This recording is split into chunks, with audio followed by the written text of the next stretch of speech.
matinale d'Europe 1, 6h30, 9h. Thomas Soto. Le débrief de la matinale, les temps forts de ce que vous avez entendu ce matin sur Europe 1. Un séisme a donc frappé le centre de l'Italie cette nuit. Écoutez le témoignage de Sabrina. Sabrina, elle habite à Accumoli, c'est à 150 km de Rome environ. C'était dans le journal de 7h30.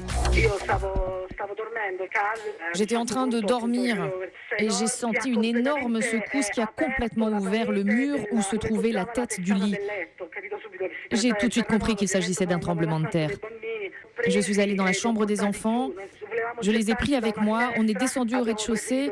Au départ, on voulait se jeter par la fenêtre et on a préféré prendre l'escalier. On a pu arriver à la porte d'entrée en passant par-dessus les débris et on est sorti.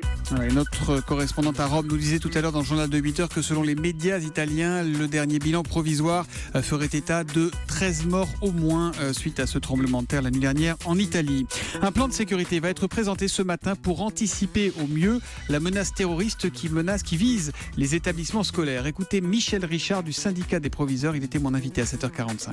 On est d'abord dans le principe de précaution, mais on sait également depuis l'année dernière que l'organisation État islamique a indiqué que l'école en général était une cible. Est-ce qu'aujourd'hui vous êtes sûr de votre personnel, Michel Richard? Je ne parle pas forcément de votre collège, mais de manière générale de ceux qui vont et qui viennent.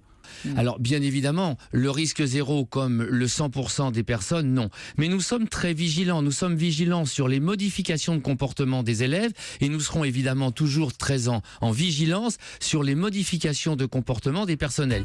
Voilà, Michel Richard, principal d'un collège dans les Yvelines et qui est lui-même secrétaire adjoint du syndicat des proviseurs. Beaucoup de réactions sur Twitter, c'est un sujet qui vous inquiète visiblement. Caro, cet exercice attentat-intrusion va être très compliqué. Je redoute déjà les questions de mes enfants et de mes élèves, nous dit cette enseignante. Autre réaction, Marie, je trouve tout cela extrêmement anxiogène pour les enfants. J'appréhende que ça génère du stress et favorise les clivages. Les enfants qui sont de plus en plus nombreux à devenir des instruments du terrorisme. Nous vous en parlions à 7h15 avec notre experte internationale, Sophie Larmoyer. C'est un phénomène qui prend énormément d'ampleur ces derniers temps. Alors c'est compliqué de donner des chiffres précis, mais il y a une étude très symptomatique révélée par le Centre de lutte contre le terrorisme de l'Académie de West Point aux États-Unis.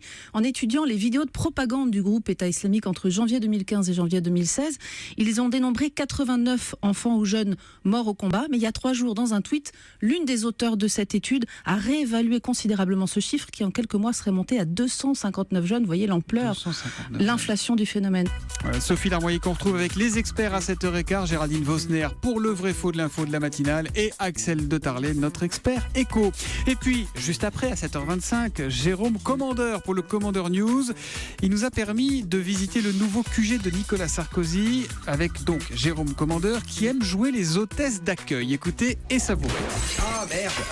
Attendez, mais qu'est-ce qui se passe? Il y a une vitre. Mais Virginie, non, c'est bon, vous êtes là? Vous allez bien, Virginie? Oui, ça va. Ah bon? C'est Rachida Dati qui est passée à travers la verrière.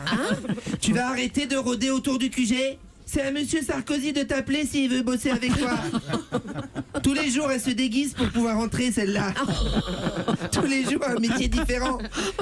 T'as déjà vu un laveur de carreaux avec des chaussures Louboutin, Rachida? T'es grillée, meuf, hein.